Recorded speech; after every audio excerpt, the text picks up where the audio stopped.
Lesson 7: Enthusiasm. Today's lesson examines enthusiasm, a force that influences performance, relationships, and leadership. Notice how energy and attitude shape the results we create. And if you want to keep that energy going beyond this lesson, DigitalShelf.ca is packed with audio lessons, books, and guides to keep you inspired and moving forward every single day. Let's begin. I'll see you inside the lesson. Happy learning.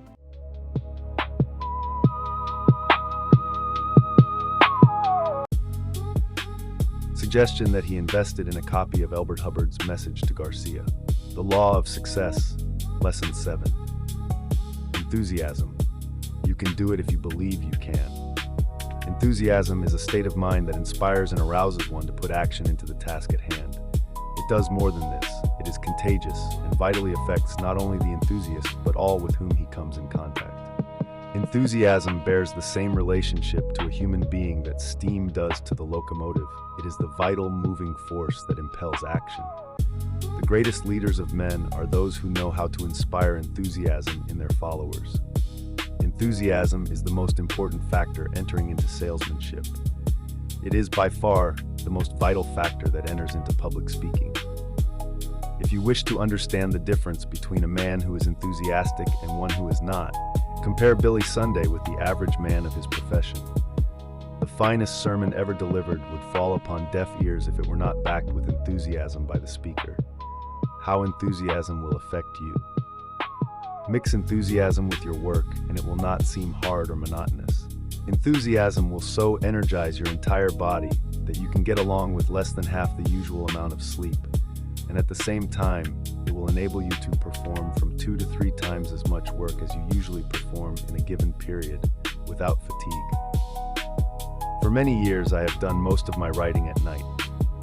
One night, while I was enthusiastically at work over my typewriter, I looked out of the window of my study, just across the square from the Metropolitan Tower in New York City, and saw what seemed to be the most peculiar reflection of the moon on the tower. It was of a silvery gray shade, such as I had never seen before. Upon closer inspection, I found that the reflection was that of the early morning sun and not that of the moon. It was daylight. I had been at work all night, but I was so engrossed in my work that the night had passed as though it were but an hour. I worked at my task all that day and all the following night without stopping, except for a small amount of light food. 2 nights and 1 day without sleep, and with but little food, without the slightest evidence of fatigue, would not have been possible had I not kept my body energized with enthusiasm over the work at hand. Enthusiasm is not merely a figure of speech. It is a vital force that you can harness and use with profit. Without it, you would resemble an electric battery without electricity. Enthusiasm is the vital force with which you recharge your body and develop a dynamic personality. Some people are blessed with natural enthusiasm, while others must acquire it. The procedure through which it may be developed is simple. It begins by the doing of the work or rendering of the service which one likes best. If you should be so situated that you cannot conveniently engage in the work which you like best, for the time being, then you can proceed along another line very effectively by adopting a definite chief aim that contemplates your engaging in that particular work at some future time. Lack of capital and many other circumstances over which you have no immediate control may force you to engage in work which you do not like, but no one can stop you from determining in your own mind what your definite chief aim in life shall be, nor can anyone stop you from planning ways and means for translating this aim into reality, nor can anyone stop you from mixing enthusiasm with your plans. Happiness, the final object of all human effort, is a state of mind that can be maintained only through the hope of future achievement. Happiness lies always in the future and never in the past. The happy person is the one who dreams of heights of achievement that are yet unattained. The home you intend to own, the money you intend to earn and place in the bank, the trip you intend to take when you can afford it, the position in life you intend to fill when you have prepared yourself, and the preparation itself. These are the things that produce happiness. Likewise, these are the materials out of which your definite chief aim is formed. These are the things over which you may become enthusiastic, no matter what your present station in life may be. More than 20 years ago, I became enthusiastic over an idea. When the idea first took form in my mind, I was unprepared to take even the first step toward its transformation into reality. But I nursed it in my mind. I became enthusiastic over it as I looked ahead in my imagination and saw the time when I would be prepared to make it a reality. The idea was this: I wanted to become the editor of a magazine based upon the golden rule, through which I could inspire people to keep up courage and deal with one another squarely. Finally, my chance came. And on Armistice Day, 1918, I wrote the first editorial for what was to become the material realization of a hope that had lain dormant in my mind for nearly a score of years. With enthusiasm, I poured into that editorial the emotions which I had been developing in my heart over a period of more than 20 years. My dream had come true. My editorship of a national magazine had become a reality. As I have stated, this editorial was written with enthusiasm. I took it to a man of my acquaintance, and with enthusiasm, I read it to him. The editorial ended in these words: "At last, my 20-year-old dream is about to come true. It takes money, and a lot of it, to publish a national magazine, and I haven't the slightest idea where I'm going to get this essential factor. But this is worrying me not at all because no, I'm going to get it somewhere." As I wrote those lines, I mixed enthusiasm and faith with them. I had hardly finished reading this editorial when the man to whom I read it, the first and only person to whom I had shown it, said, "I can tell you where you are going to get the money, for I am going to supply it." And he did. Yes, enthusiasm is a vital force, so vital in fact, that no man who has it highly developed can begin even to approximate his power of achievement. Before passing to the next step in this lesson, I wish to repeat and to emphasize the fact that you may develop enthusiasm over your definite chief aim in life, no matter whether you are in position to achieve that purpose at this time or not. You may be a long way from realization of your definite chief aim, but if you will kindle the fire of enthusiasm in your heart and keep it burning, before very long, the obstacles that now stand in the way of your attainment of that purpose will melt away as if by the force of magic, and you will find yourself in possession of power that you did not know you possessed. How your enthusiasm will affect others. We come now to the discussion of one of the most important subjects of this reading course, namely suggestion. In the preceding lessons, we have discussed the subject of autosuggestion, which is self-suggestion. You saw in Lesson 3 what an important part autosuggestion played.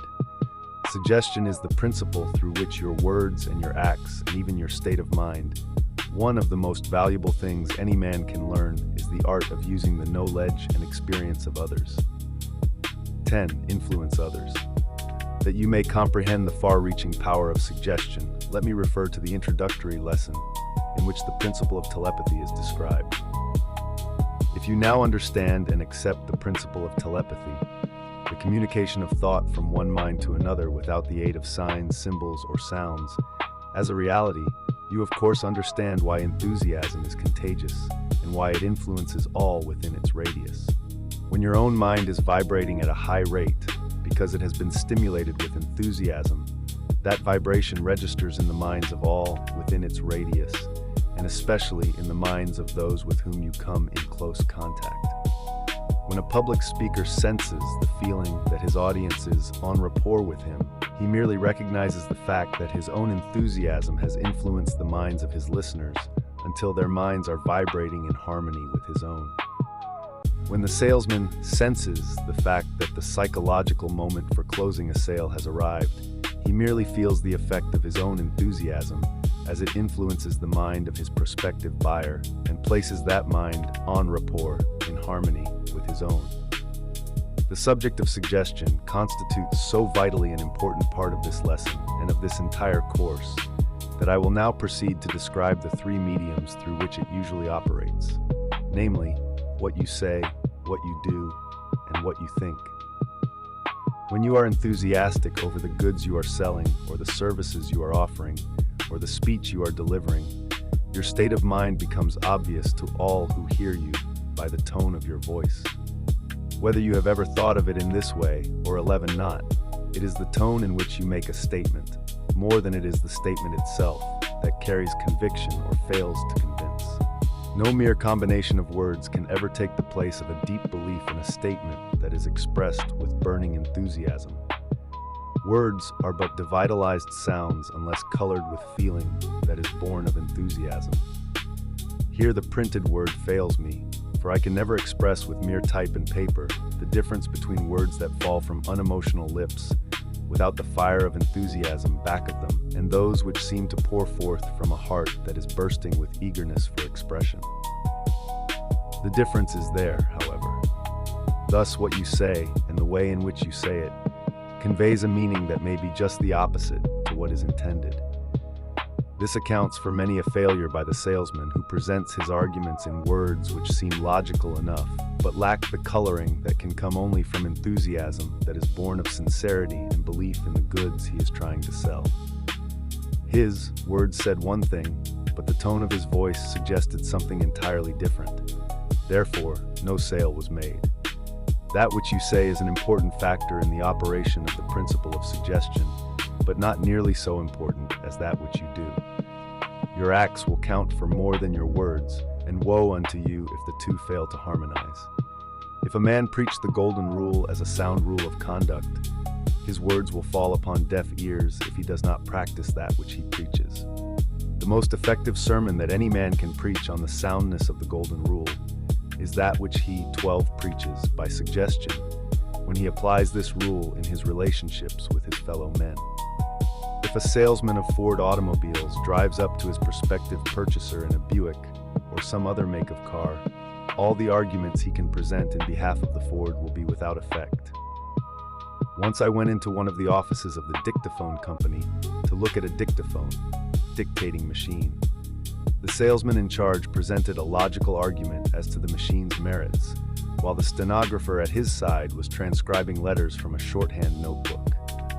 His arguments in favor of a dictating machine, as compared with the old method of dictating to a stenographer, did not impress me, because his actions were not in harmony with his words. Your thoughts constitute the most important of the three ways in which you apply the principle of suggestion, for the reason that they control the tone of your words and, to some extent at least, your actions. If your thoughts and your actions and your words harmonize, you are bound to influence those with whom you come in contact, more or less toward your way of thinking. We will now proceed to analyze the subject of suggestion and to show you exactly how to apply the principle upon which it operates. As we have already seen, suggestion differs from autosuggestion only in one way.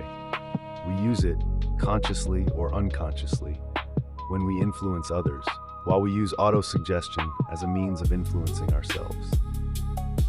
Before you can influence another person through suggestion, that person's mind must be in a state of neutrality. That is, it must be open and receptive to 13, your method of suggestion. Right here is where most salesmen fail. They try to make a sale before the mind of the prospective buyer has been rendered receptive or neutralized. This is such a vital point in this lesson that I feel impelled to dwell upon it until there can be no doubt that you understand the principle that I am describing. When I say that the salesman must neutralize the mind of his prospective purchaser before a sale can be made, I mean that the prospective purchaser's mind must be credulous. A state of confidence must have been established, and it is obvious that there can be no set rule for either establishing confidence or neutralizing the mind to a state of openness. Here, the ingenuity of the salesman must supply that which cannot be set down as a hard and fast rule. I know a life insurance salesman who sells nothing but large policies, amounting to $100,000 and upward. Before this man even approaches the subject of insurance with a prospective client, he familiarizes himself with the prospective client's complete history, including his education, his financial status, his eccentricities if he has any, his religious preferences, and other data too numerous to be listed. Armed with this information, he manages to secure an introduction under conditions which permit him to know the prospective client in a social as well as a business way. Nothing is said about the sale of life insurance during his first visit, nor his second, and sometimes he does not approach the subject of insurance until he has become very well acquainted with the prospective client. All this time, however, he is not dissipating his efforts.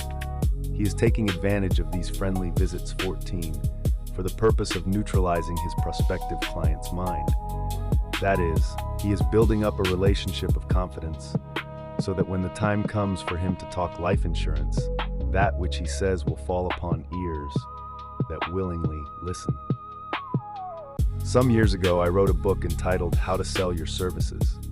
Just before the manuscript went to the publisher, it occurred to me to request some of the well-known men of the United States to write letters of endorsement to be published in the book.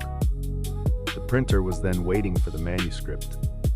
Therefore, I hurriedly wrote a letter to some 8 or 10 men, in which I briefly outlined exactly what I wanted, but the letter brought back no replies. I had failed to observe 2 important prerequisites for success. I had written the letter so hurriedly that I had failed to inject the spirit of enthusiasm into it, and I had neglected so to word the letter that it had the effect of neutralizing the minds of those to whom it was sent. Therefore, I had not paved the way for the application of the principle of suggestion. After I discovered my mistake, I then wrote a letter that was based upon strict application of the principle of suggestion. And this letter not only brought back replies from all to whom it was sent, but many of the replies were masterpieces and served, far beyond my fondest hopes, as valuable supplements to the book. For the purpose of comparison, to show you how the principle of suggestion may be used in writing a letter, and what an important part enthusiasm plays in giving the written word flesh, the 2 letters are here reproduced. It will not be necessary to indicate which letter failed, as that will be quite obvious. 15. A careful inventory of all your past experiences may disclose the startling fact that everything has happened for the best. 16. My dear Mr. Ford, I am just completing a manuscript for a new book entitled How to Sell Your Services. I anticipate the sale of several 100,000 of these books, and I believe those who purchase the book would welcome the opportunity of receiving a message from you as to the best method of marketing personal services. Would you therefore be good enough to give me a few minutes of your time by writing a brief message to be published in my book? This will be a big favor to me personally, and I know it would be appreciated by the readers of the book. Thanking you in advance for any consideration you may care to show me. I am, yours very truly, Thomas R. Marshall, Vice President of the United States, Washington, D.C. My dear Mr. Marshall, would you care for the opportunity to send a message of encouragement and possibly a word of advice to a few 100,000 of your fellow men who have failed to make their mark in the world as successfully as you have done? I have about completed a manuscript for a book to be entitled How to Sell Your Services. The main point made in the book is that service rendered is cause and the pay envelope is effect, and that the latter varies in proportion to the efficiency of the former. The book would be incomplete without a few 17 words of advice from a few men who, like yourself, have come up from the bottom to enviable positions in the world. Therefore, if you will write me of your views as to the most essential points to be borne in mind by those who are offering personal services for sale, I will pass your message on through my book, which will ensure it's getting into hands where it will do a world of good for a class of earnest people who are struggling to find their places in the world's work. I know you are a busy man, Mr. Marshall, but please bear in mind that by simply calling in your secretary and dictating a brief letter, you will be sending forth an important message to possibly 500,000 people. In money, this will not be worth to you the 2-cent stamp that you will place on the letter. But, if estimated from the viewpoint of the good, it may do others who are less fortunate than yourself. It may be worth the difference between success and failure to many a worthy person who will read your message, believe in it, and be guided by it. Very cordially yours. Now, let us analyze the 2 letters and find out why one failed in its mission while the other succeeded. This analysis should start with one of the most important fundamentals of salesmanship, namely motive. In the first letter, it is obvious that the motive is entirely one of self-interest. The letter states exactly what is wanted, but the wording of it leaves a doubt as to why the request is made or whom it is intended to benefit. Study the sentence in the second paragraph. This will be a big favor to me personally, etc. Now, it may seem to be a peculiar trait, but the 18 truth is that most people will not grant favors just to please others. If I ask you to render a service that will benefit me, without bringing you some corresponding advantage, you will not show much enthusiasm in granting that favor. You may refuse altogether if you have a plausible excuse for refusing. But if I ask you to render a service that will benefit a third person, even though the service must be rendered through me, and if that service is of such a nature that it is likely to reflect credit on you, the chances are that you will render the service willingly. We see this psychology demonstrated by the man who pitches a dime to the beggar on the street, or perhaps refuses even the dime, but willingly hands over $100 or $1,000 to the charity worker who is begging in the name of others. But the most damaging suggestion of all is contained in the last and most important paragraph of the letter, thanking you in advance for any consideration you may care to show me. This sentence strongly suggests that the writer of the letter anticipates a refusal of his request. It clearly indicates lack of enthusiasm. It paves the way for a refusal of the request. There is not one single word in the entire letter that places in the mind of a man to whom it is sent a satisfactory reason why he should comply with the request. On the other hand, he can clearly see that the object of the letter is to secure from him a letter of endorsement that will help sell the book. The most important selling argument, in fact, the only selling argument available in connection with this request, has been lost because it was not brought out and established as the real motive for making the request. 19. This argument was but faintly mentioned in the sentence. I believe those who purchase the book would welcome the opportunity of receiving a message from you as to the best method of marketing personal services. The opening paragraph of the letter violates an important fundamental of salesmanship because it clearly suggests that the object of the letter is to gain some advantage for its writer, and does not even hint at any corresponding advantage that may accrue to the person to whom it is sent. Instead of neutralizing the mind of the recipient of the letter, as it should do, it has just the opposite effect. It causes him to close his mind against all argument that follows. It puts him in a frame of mind that makes it easy for him to say no. It reminds me of a salesman, or perhaps I should say, a man who wanted to be a salesman, who once approached me for the purpose of selling me a subscription to the Saturday Evening Post. As he held a copy of the magazine in front of me, he suggested the answer I should make by this question. You wouldn't subscribe for the Post to help me out, would you? Of course I said no. He had made it easy for me to say no. There was no enthusiasm back of his words, and gloom and discouragement were written all over his face. He needed the commission he would have made on my subscription had I purchased. No doubt about that, but he suggested nothing that appealed to my self-interest motive, therefore he lost a sale. But the loss of this one sale was not the sad part of his misfortune. The sad part was that this same attitude was causing him to lose all other sales which he might have made had he changed his approach. 20. A few weeks later, another subscription agent approached me. She was selling a combination of 6 magazines, one of which was the Saturday Evening Post. But how different was her approach? She glanced at my library table, on which she saw several magazines, then at my bookshelves, and exclaimed with enthusiasm, "Oh, I see you are a lover of books and magazines." I proudly pleaded guilty to the charge. Observe the word proudly, for it has an important bearing on this incident. I laid down the manuscript that I was reading when this saleswoman came in, for I could see that she was a woman of intelligence. Just how I came to see this, I will leave to your imagination. The important point is that I laid down the manuscript and actually felt myself wanting to hear what she had to say. With the aid of 11 words, plus a pleasant smile, plus a tone of genuine enthusiasm, she had neutralized my mind sufficiently to make me want to hear her. She had performed her most difficult task with those few words, because I had made up my mind when she was announced that I would keep my manuscript in my hands and thereby convey to her mind, as politely as I could, the fact that I was busy and did not wish to be detained.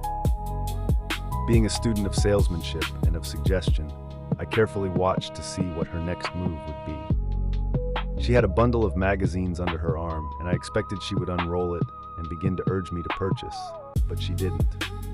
You will recall that I said she was selling a combination of 6 magazines, not merely trying to sell them. 21 first impressions really do count. Dress to look the part you intend to play in life, but take care not to overdo it. 22. She walked over to my bookshelves, pulled out a copy of Emerson's essays, and for the next 10 minutes, she talked about Emerson's essay on compensation, so interestingly that I lost sight of the roll of magazines that she carried. She was neutralizing my mind some more. Incidentally, she gave me a sufficient number of new ideas about Emerson's works to provide material for an excellent editorial. Then she asked me which magazines I received regularly, and after I told her, she smiled as she began to unroll her bundle of magazines and laid them on the table in front of me. She analyzed her magazines one by one and explained just why I should have each of them. The Saturday Evening Post would bring me the cleanest fiction. Literary Digest would bring me the news of the world in condensed form, such as a busy man like myself would demand. The American Magazine would bring me the latest biographies of the men who were leading in business and industry, and so on, until she had covered the entire list. But I was not responding to her argument as freely as she thought I should have, so she slipped me this gentle suggestion. A man of your position is bound to be well informed, and if he isn't, it will show up in his own work. She spoke the truth. Her remark was both a compliment and a gentle reprimand. She made me feel somewhat sheepish because she had taken inventory of my reading matter, and 6 of the leading magazines were not on my list, the 6 that she was selling. 23. Then I began to slip by asking her how much the 6 magazines would cost. She put on the finishing touches of a well-presented sales talk by this tactful reply. The cost. Why? The cost of the entire number is less than you receive for a single page of the typewritten manuscript that you had in your hands when I came in. Again, she spoke the truth. And how did she happen to guess so well what I was getting for my manuscript? The answer is, she didn't guess. She knew. She made it a part of her business to draw me out tactfully as to the nature of my work, which in no way made me angry. She became so deeply interested in the manuscript, which I had laid down when she came in, that she actually induced me to talk about it. I am no saying, of course, that this required any great amount of skill or coaxing, for have I not said that it was my manuscript? In my remarks about that manuscript, I suspect I admitted that I was receiving $250 for the 15 pages. Yes, I'm sure I was careless enough to admit that I was being well paid for my work. Perhaps she induced me to make the admission. At any rate, the information was valuable to her, and she made effective use of it at the psychological moment. For all I know, it was a part of her plan to observe carefully all that she saw and heard, with the object of finding out just what my weaknesses were and what I was most interested in discussing. Some salesmen take the time to do this, some do not. She was one of those who did. Yes, she went away with my order for the 6 magazines, also my $12. But that was not all the benefit she derived from tactful suggestion 24 plus enthusiasm. She got my consent to canvass my office, and before she left, she had 5 other orders from my employees. At no time during her stay did she leave the impression that I was favoring her by purchasing her magazines. Just to the contrary, she distinctly impressed me with the feeling that she was rendering me a favor. This was tactful suggestion. Before we get away from this incident, I wish to make an admission. When she drew me into conversation, she did it in such a way that I talked with enthusiasm. There were 2 reasons for this. She was one of them. And the other one was the fact that she managed to get me to talk about my own work. Of course, I am not suggesting that you should be meddlesome enough to smile at my carelessness as you read this, or that you should gather from this incident the impression that this tactful saleswoman actually led me to talk of my own work for the purpose of neutralizing my mind, so that I would listen to her when she was ready to talk of her magazines, as patiently as she had listened to me. However, If you should be clever enough to draw a lesson from her method, there is no way for me to stop you from doing so. As I have stated, when I talked, I mixed enthusiasm with my conversation. Perhaps I caught the spirit of enthusiasm from this clever saleswoman when she made that opening remark as she came into my study.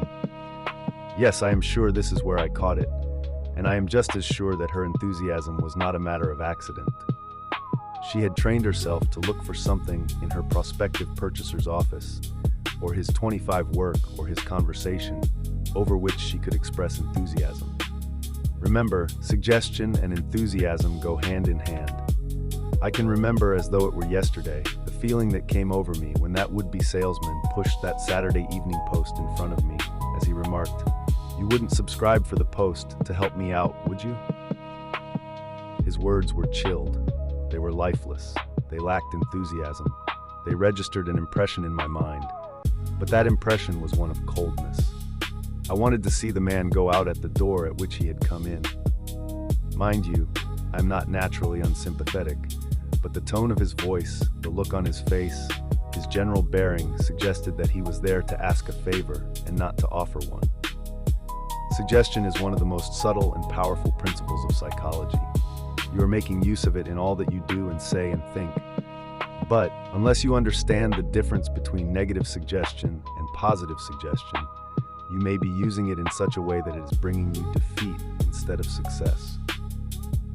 Science has established the fact that through the negative use of suggestion, life may be extinguished. Some years ago in France, a criminal was condemned to death, but before the time for his execution, an experiment was performed on him, which conclusively proved that through the principle of suggestion, death could be produced. The criminal was brought to the guillotine and his head was placed under the knife after he had been blindfolded. A heavy, sharp-edged 26 plank was then dropped on his neck, producing a shock similar to that of a sharp-edged knife. Warm water was then gently poured on his neck and allowed to trickle slowly down his spine to imitate the flow of warm blood. In 7 minutes, the doctors pronounced the man dead. His imagination, through the principle of suggestion, had actually turned the sharp-edged plank into a guillotine blade and stopped his heart from beating. In the little town where I was raised, there lived an old lady who constantly complained that she feared death from cancer. During her childhood, she had seen a woman who had cancer, and the sight had so impressed itself upon her mind that she began to look for the symptoms of cancer in her own body.